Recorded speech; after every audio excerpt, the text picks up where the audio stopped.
we are visitors on this planet. We are here for 90 or 100 years at the very most. During that period, we must try to do something good, something useful with our lives. If you contribute to other people's happiness, you will find the true goal, the true meaning of life. And as always, with this quote from the Dalai Lama, I would welcome you to another episode of the second season of our podcast. I'd like to welcome Daniëlle. Welcome on the show. Thank you. Okay, so today is a quite interesting topic we talk about. It's how important is money. So I'll just throw it out in the open to you. Like, how important is money for you? Yeah, if I have to answer that in a quick way, then my first thinking is money is not important for me. I don't care a lot about money, about stuff to buy with the money. So that will be my first reaction. Mm-hmm. But I also know that I'm saying this because I have a privilege. Like, I have a roof above my head, I'm having food on the table every day. So I don't have to worry about those basic needs. Yeah, it sounds quite nice, and it's a really small question. How important is money? But it has so many different aspects to it. You mentioned a couple of them. That for you, like if I got it correctly, above a certain limit, money doesn't have a lot of importance. And for most people, it goes about having a roof above your head, having food on the table. Yeah, just the basic needs. Just the basic needs if they are met, and a little bit extra for doing some nice things. Once in a while, maybe going on a vacation, it can be for some people. But there are so many aspects to it, and I'm really it can go everywhere if you don't give it a direction. So there are a few subtopics that, as we do in every podcast that I have written down, that can help guide our conversation. It's not that complicated. We are going to start with just discussing the role of money in society. So we just discuss our points of view, and as we do in every podcast, we are just going to have a conversation that we have like in our day-to-day life. So moving on from that, the role of money in society, we talk about the significance of money in our personal life. Because we are the best equipped to discuss that for ourselves than other people. Then we talk about the pros and cons of money, and I think there's so much to discuss about in that section.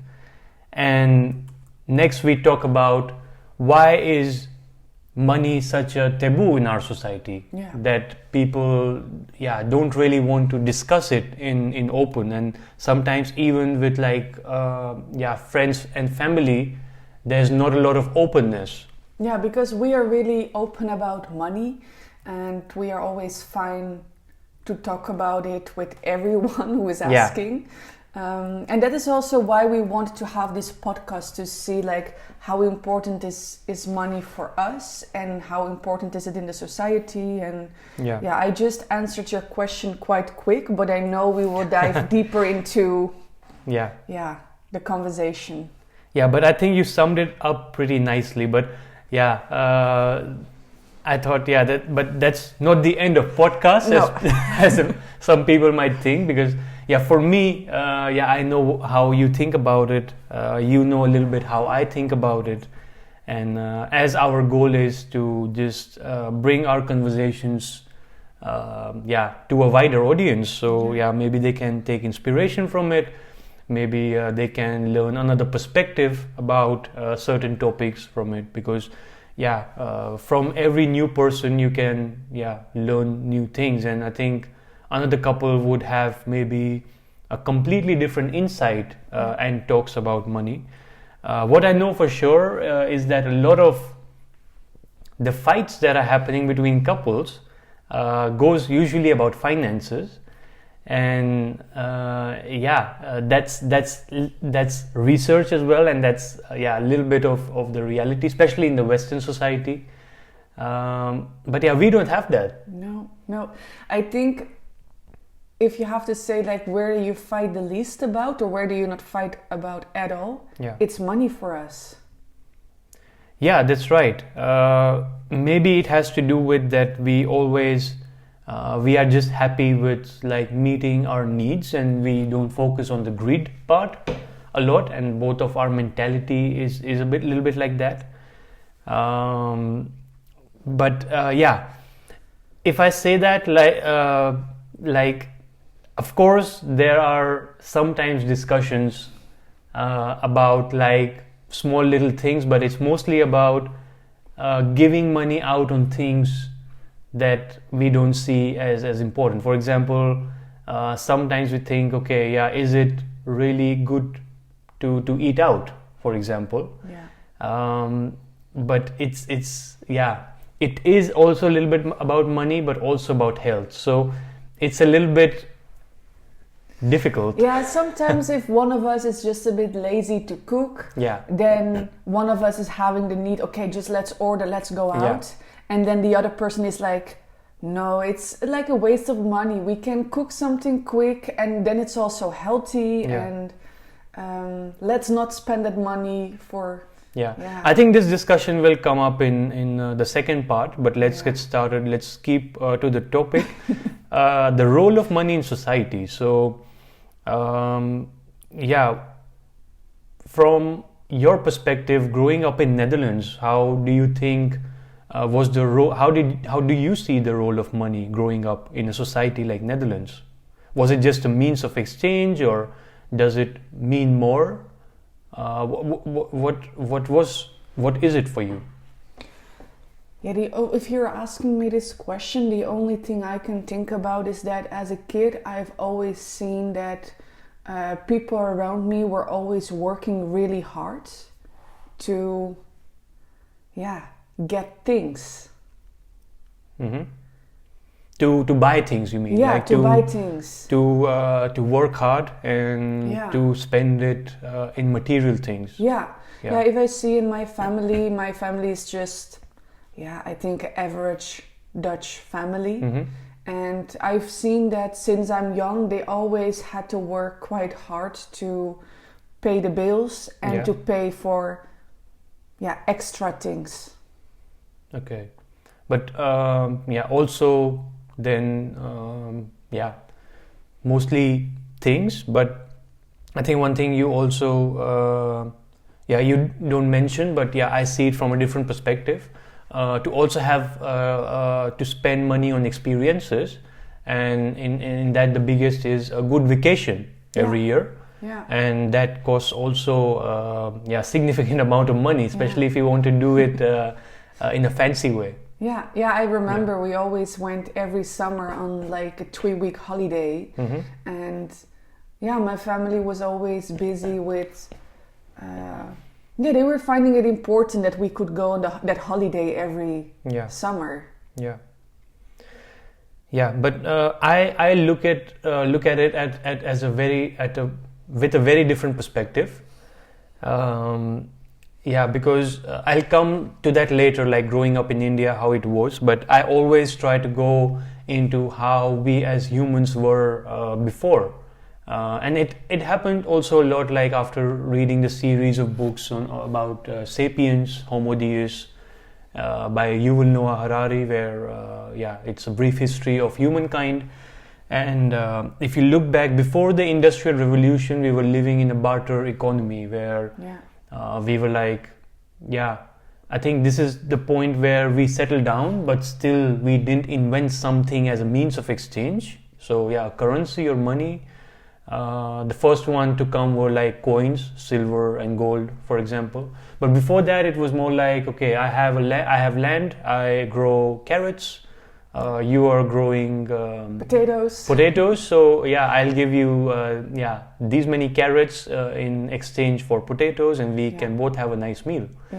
I will fix your shoes, and in exchange of that you you work on my field for some time. So it was a little bit vague, but people found some way to go around it, and they had mostly everything that they needed. Of course, they had their own struggles in that time. It was a lot about survival. If there was a drought or some problem, there would really not be food anymore on the table, which is very hard to imagine, especially living in a Western country. In Western countries, it's really hard to imagine how it is. How is the perception of hunger and not having food. Yeah, I also think because in Netherlands, most people, they don't have to worry about that, like having food on the table or having a roof above their head. Yeah. Of course, there are families in Netherlands who are also having it a bit harder. Mm-hmm. But we have really nice concepts here that if you don't have enough money to buy food, you there's can a go. food bank. There's like a food bank or a clothing bank, or you have those places where you can go for help. So the point is that money came up, say in the last, the way we know it, it's after the Industrial Revolution, so the last 150 years or something. But before that, there were like coins and other means, say not older than a few thousand years, but we have a history of thousands of years, like millions, and in that, like humans are living in a really short period, have lived in a really short period, and money even shorter, the existence, and just the concept of working for money. Just working like in jobs, and I know it's a different topic, and I think we have talked about it before as well. It's I see it as trading your time to buy something, to buy the means of exchange, that is money, to fulfill your desires, or first of all the basic needs, and then desires, and it can also go to greed if you have it above a certain limit. And there's also a lot of research that it doesn't really increase your happiness. So the role of money and happiness is also quite interesting to look at. But I'm curious about how you think about like money and social status. Now, I think I have a really nice way to explain how I see that, because I've seen people in Netherlands and I've seen people in India, and I see in these two countries a really big difference about money and status. And I would first talk about Netherlands. Here, people don't really show that they are rich, and everyone is quite equal. Of course, you see some differences here and there. You see people living in bigger houses and others in small apartments. But it's not that the richer people treat the other people not in a good way. Or the poor have to fight really hard for the basic needs. It's not there. There's a nice social security, let's put it that way, which makes sure that everyone at least has the basic necessities met. Well, in India, that difference is way bigger. Like you see the people who are really poor, they really have to fight for food on the table. They really struggle.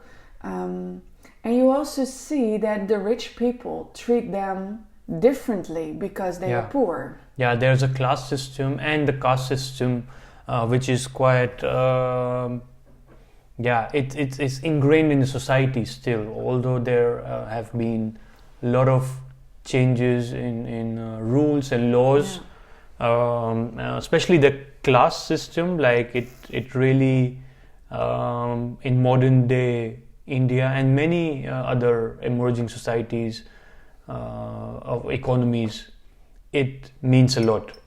So the amount of money you earn, the amount of education you have, it defines, and there's a lot of competition. Don't forget, like in a country of 1.4 billion people, everyone wants to have like the best life, but it's not often possible because there are limited resources and there are so many mouths fighting for the same amount of resources. Yeah, and all parents in India, they want their children to become a lawyer or a doctor, like those high-paid jobs. Yeah. And I also understand why, because in India, if you have these kind of jobs, you will have a good life. Well, in Netherlands, it's fine to become like a hairdresser or to become like someone who repairs cars. Yeah. Because with that salary, you will also have a good life. Yeah, you'll not like be a millionaire, or you'll not really have the best. Yeah, but most people are also not. But it's more, just the basic needs would be met. You would have a roof over your head. You'll have access to good food.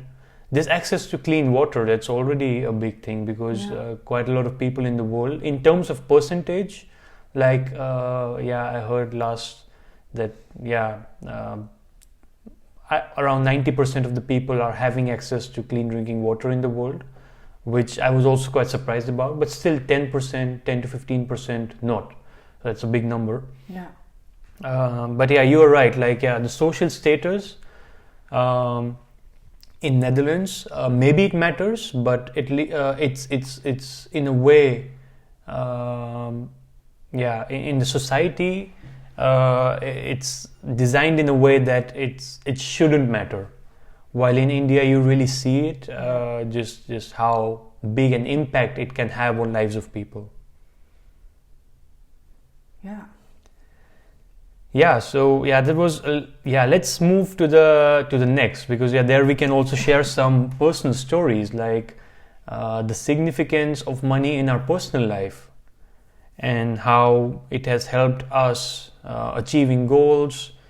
For example, impact of it on our relationship, like our relationship, and also with our family and friends, and how that goes.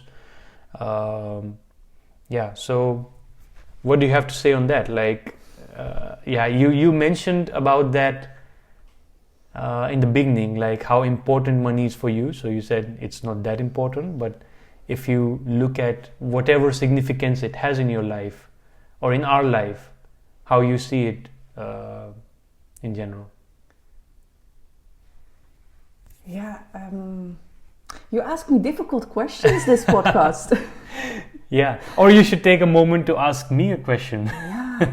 That's also possible, eh? I'm just thinking about what you're asking me, like, because I keep having in my head that for me money is not that important. But also I know that I did so many nice things in life because having money. Because of money, right. Like, I can give one nice example. I started working when I was 16, like at a job for in the weekends, just a job for in the weekend. And I started working, and at my interview to get the job, they asked me, why do you want to work here? And my answer on the question was really honest. I need money because I would like to start traveling. And those people were really surprised, because normally you don't say that. You don't say that you work for money. Everyone knows you work for money, but you don't say it. You're not supposed to say it out loud. You more say that, I would like this kind of job because I would like to do something in the weekends, or I like to have contact with others. But for me, I wanted to start working because I wanted to start traveling. So in that way, and I did travel after that. And I could only do that because I earned money. It's quite interesting to hear this story. Like, it shows the significance of money in the life of a 16-year-old. At that time, you were around 16 when you started to working. So for you, it was a means to achieve a goal, and that was traveling. At that moment, you wanted to go to Africa. You went to Malawi. That was your first trip, and it's not possible without having money to buy your tickets to money to pay for the trip. Yeah, but also, I went to Malawi, like you said, and there I also saw that people were not having money because Malawi is one of the poorest countries in the world. Yeah. And for me, it really opened my eyes how good my life was, because I didn't have to worry about money at all. Yeah. The only thing I started working was because my parents, they didn't want to pay for the whole trip. They supported me, but they didn't want to pay for the whole trip. So that's why I had to start working. Yeah. But I saw people in Malawi struggling, Yeah. and they really had to work, otherwise they didn't have food. Yeah. But still, like, if I recall the stories from your trip there, you said that they are one of the happiest people that you have ever seen. Yeah. And you, you've been born and brought up in Netherlands. You have been around people who have enough, who have more than enough to do whatever they would like to do, like to buy the latest gadgets, to have everything. But you just felt a different kind of environment there, being around people who have so little, but yet so much. I've seen a really big difference in there, that people were more happy with small things and with just spending time with each other and with their family, and they were way more happy than people in Netherlands. Maybe like in India it's also pretty similar. If I speak for countries like which are developing or emerging economies, as I like to call them, a lot of people, like growing up, like I heard that how money would make a difference in their life. So of course they would want to have money. It's not that those people from living in the West, sometimes it's easy to think that those people are happy with what they have. But if you ask the people, like, they would of course want more money to get to a level where they don't have to think about those things, and that's also logical, because you don't want to be stressing about if you'll have food on the table in the evening or not, because you have to have those things met. And even though those basic necessities are met, and then comes another level where you want luxuries. So if someone, I saw a documentary again by Hans Rosling about a family, and it was also in Malawi, where or one of those countries in the neighborhood, where like the whole family could save money to buy a bicycle. And it was such a big deal for them. The whole village collected together, because it was the first family in the whole village who could have get a bicycle, and they could that person could go to the city. Usually he was walking like hours, and now in like maybe an hour or two he could be in the city with the bike. He can buy whatever he wanted, and he could come back with everything, which saved him so much time, and he could carry more on the bicycle back home. So that already made a world of difference. And I can imagine if you are at that level, he would even want to reach quicker, so he would want a motorbike and then a car, this is. And then eventually, if you have all this, you want to travel.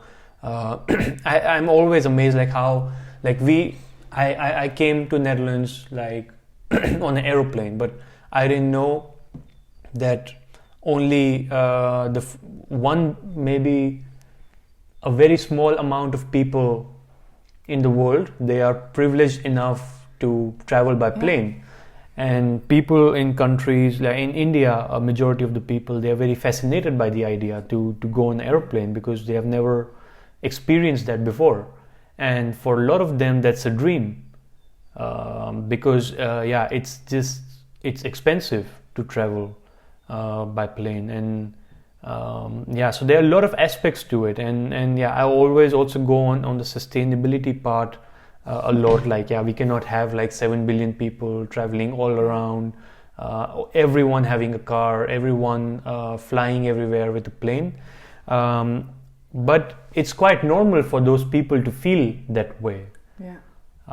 It's another thing that I have myself reached a point where it doesn't fascinate me anymore, and a lot of people even have anxiety by traveling. And that you realize at a later point. So you earn money, all the money in your life that you want.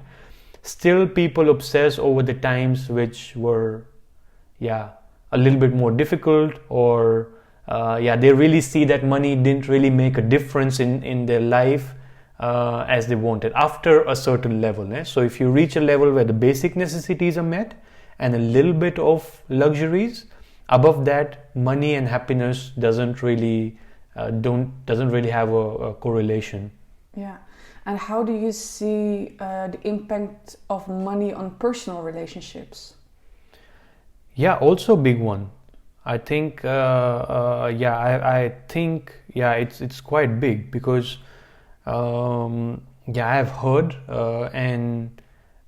it's quite common. I'm not sure in Netherlands if that's the case. For people to fight over money with their family members.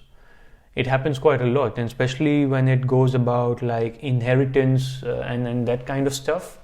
There's a lot of jealousy, these kind of negative emotions revolving around money, and it really affects personal relationships. So especially sharing the resources, and the resources can be bought with money, so it has a big relation with it.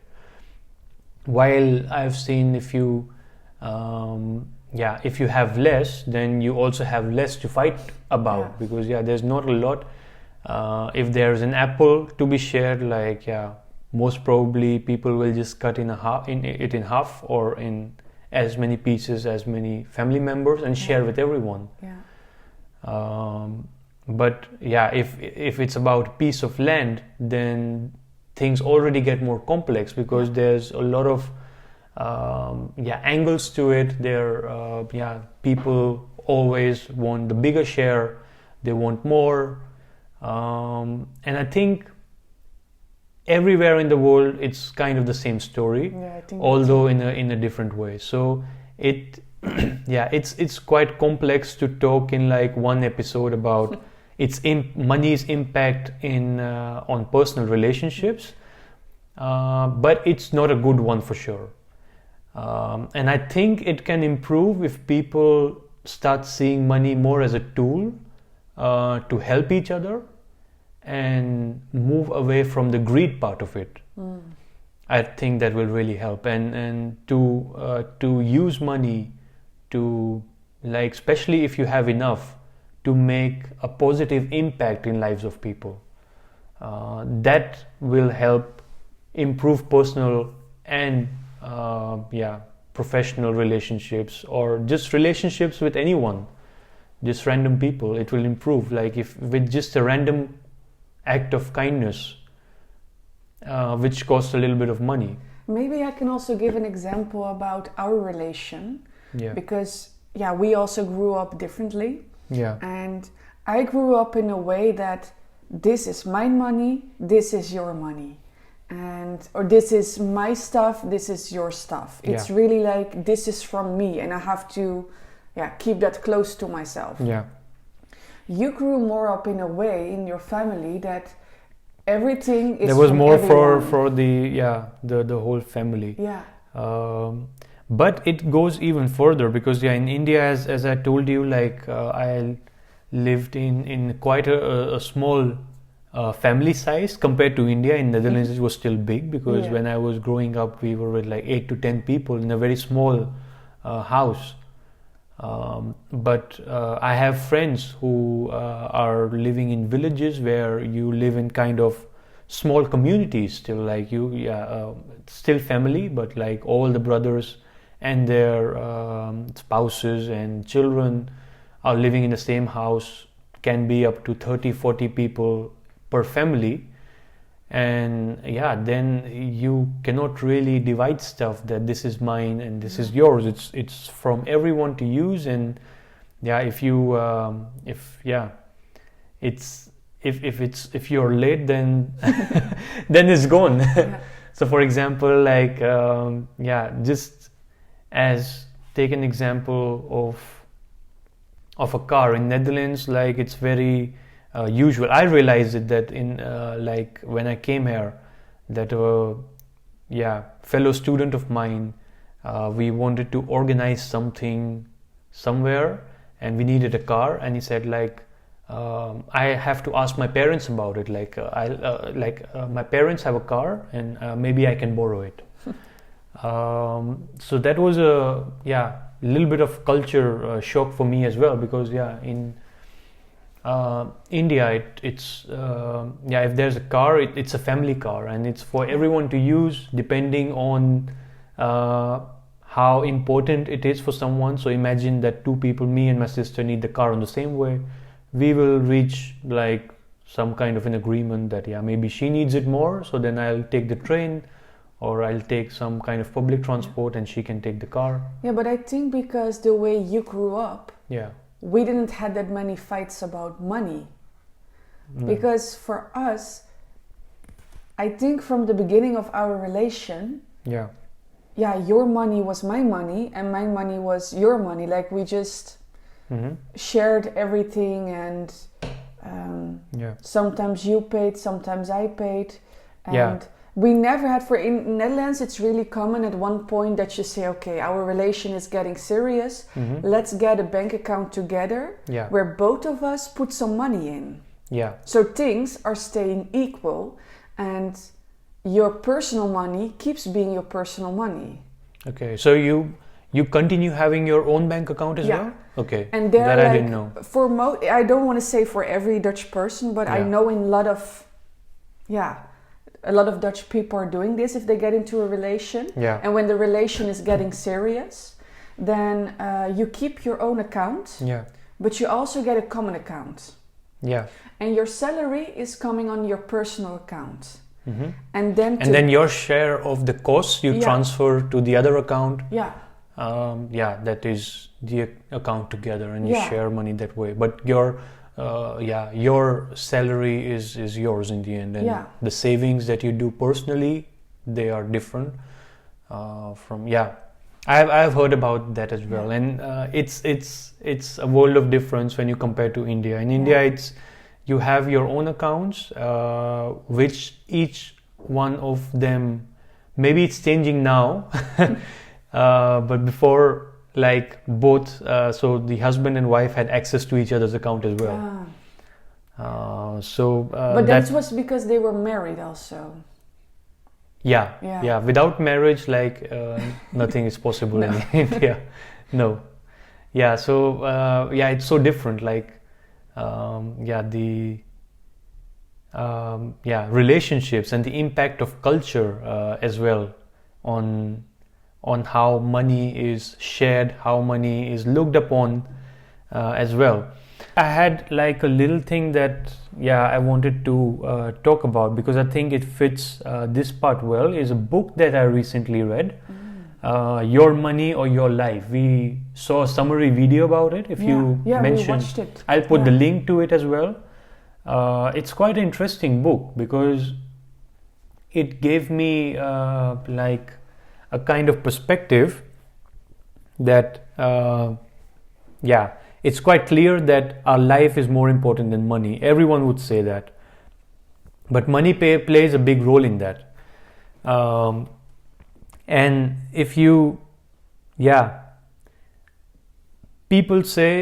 lot of people say that money is the root of all evil, like, and yet the lack of it doesn't seem to make us happier either. So as I mentioned before, till a certain level, money is quite important, because in today's society, that's how it goes. Like, we are not living in times where we exchange food for a service or something. So we are really using a currency it's quite different. So till some level, it's very important. And we put time and effort until we reach that state where we are finally don't have to think about money. So you have to work in your younger years a lot, so that you can reach a retirement age, and then you are living like a free life. And that's everyone's goal. And I would say not everyone, but a lot of people, they waste a lot of their lifetime in this trap, especially if you don't like their jobs. And it's also in the book where it says like around 43%, only 43% of Americans say that they like their work. Yeah, of course, this book is based in America, so they have those statistics. I think in Netherlands it would not be very different. A little bit more, a little bit less, but a lot of people don't like what they do, but they do it for the money. So, yeah, I'll mention just 3 lessons from the book that I thought, and it's also, it's from the summary that I read. I'll put the link also in the description. So they talk about, first of all, it's important to know your current earnings and your past expenses. So people sometimes they have no idea how much they are spending. If we have a whole topic about financial independence, and this book also goes about that, it comes with knowing your net worth. So what kind of wealth you have already accumulated, your current earnings and your past experiences.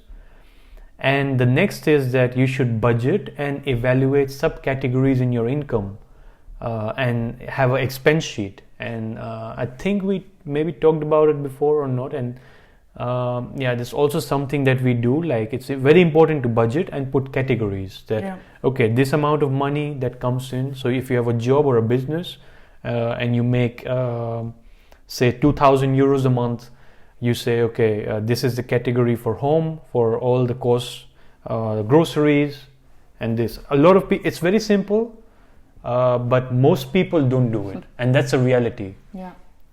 Doing this will help you assess much more than just money, because it will really also let you see, okay, this is my life energy that I am trading for a means to pay, to sustain myself, to pay for the house, to pay groceries, to pay for the nice things that we can do together, like vacations and all.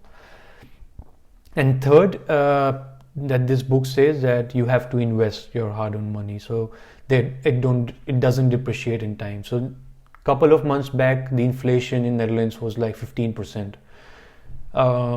Investment comes with risks, so it's always nice to spread it out. But that's the way the economy works. We are in a capitalist economy. You can invest at a bigger level on, say, like rental properties or stuff. You can invest in your own business. You can invest in yourself. That's the biggest investment possible. So you invest in learning a skill that can help you maybe become a consultant in a particular field, which can again make you money. So these 3 things were I was quite amazed about. And one thing that caught really my mind was that the real money that people earn, hourly wage, is way less than what they actually make. So in this book they say it's about 4 times less than what you make. So if you make 16 euros an hour, it's actually around 4 euros an hour, because people often forget to consider the time and the money that it costs for all the things that need to be done in order for them to be at work. And the time it takes, for example, to recover from work, to work-related illnesses, for example. You get a lot of sometimes depression, stress, anxiety, and for that you need medication.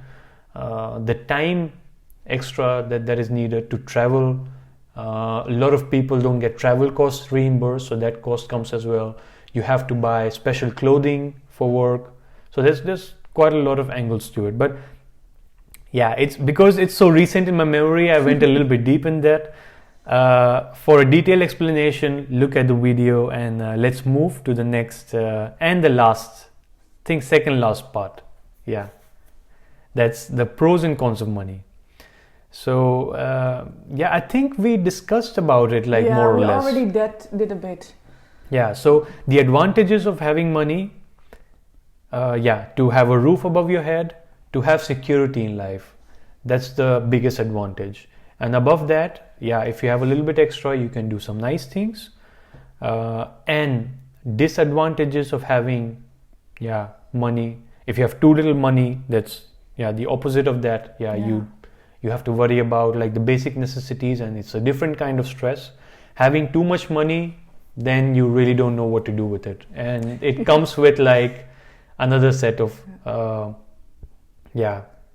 you feel like you have to be more responsible, but you don't know how to be responsible, and you end up wasting it, or it just plays in your head so much that you go crazy because of that, if you are not able to manage it in a good way. So there are so many different aspects to it that and the biggest is that the possibility the correlation of happiness and money.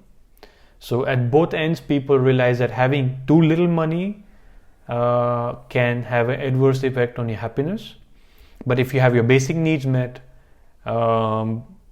then the happiness doesn't have a correlation. So if you have too much money, it will not really make a very big difference in happiness. Do you have something to say to add to it? Because I think we discussed quite a lot about this. Yeah, I think it comes a bit back to what I said in the beginning, that for me, how important is money? For me, it's not important because I have those basic needs. So I am like at a point where I'm just happy with what I'm having. Yeah. And if I would have more money, it would not make me more happy. No. But if I would have less money, it would make me a bit more unhappy because I have to stress more about like basic needs. Right. So there are, and also like we didn't really talk about the mental well-being, because there are also a lot of people who with too less money they struggle. Yeah. But with people who are having too much money, most of the time they also work really hard. Yeah. To have that amount of money, what is not it always has become good. Also normal in society to work for money, to pay for things that you just want to improve or buy, to impress people you don't even know or don't even like, and just because of social pressure. We have another topic related to that as well, and the last one, it can be another topic in itself. Like, why is money such a taboo in society? I never understood that, because I'm quite open about it also from like a culture perspective. You know how normal in India it is to ask someone how much they are making, even if you don't know them. Everyone is curious about like your salary, about your finances and money, and it's also okay to share it. It's becoming less and less with in big cities, but it's still there. In Netherlands, it's absolute no. Like, it's already all people have an idea like what someone would be making, but it's not discussed openly on the table, or it's not discussed, for example, how much money it costs you to get like the kitchen made or your garden, for example. Those things are you just not don't talked about. Share. No. Well, in India, if like someone has a new kitchen and you like the kitchen and you would also like that kitchen, it's normal to ask, oh, how much did you pay for this kitchen? Yeah. Well, in Netherlands, that is just something you don't talk about. Yeah. But do you have a reason for it? Like, I could never I know there's a lot to do with like the history, a lot to do with religion, like Catholics and Protestants. Like there's so many aspects to it. It continues to be a taboo, and there are a few platforms that are opening up and they are bringing this topic up, because it can cause a lot of stress. Like if you are like treating it as a taboo in a society, it can build up over a long period of time, and it can really affect relationships and health as well. Yeah, but why it is exactly a taboo, I really don't know. Yeah. And that's No also idea. why we are fine with Yeah. like opening a bit more up about Right. money. We also made like I think it's already like a few months back a video about how we spend our Yeah, money. how much we are spending like per month. It is on YouTube, Yeah. like on our profile. Yeah, and for me it's fine. Like it's to put it out there in the open. Maybe it helps someone. It gives them like a direction about like budgeting or how they can also minimize on stuff like money. So yeah, in conclusion, like I would like to say that money is an essential aspect of our lives, but it should not be the sole focus of our existence. Yeah. So I think to put together, this is a nice way to summarize it. And while it is necessary to have financial stability, it is more important to prioritize our values and relationships, because in the end that give us more happiness and life energies like that those are more important, and money should be seen as a tool to achieve like certain goals, but mostly in our society about like just the basic needs, which is also quite like ironic, because I think humans are the only species who have to think this way. I think no other species would think give so much priority to money, because they don't know it. We should strive to find a healthy balance between our financial goals and our personal well-being. So, and I think ultimately happiness and fulfillment, they come from within. And while money can provide temporary joy, it is not the key to a fulfilling life. I think you said that in a nice way. Yeah, and with that, like I would like to conclude our episode. You can send questions if you have any.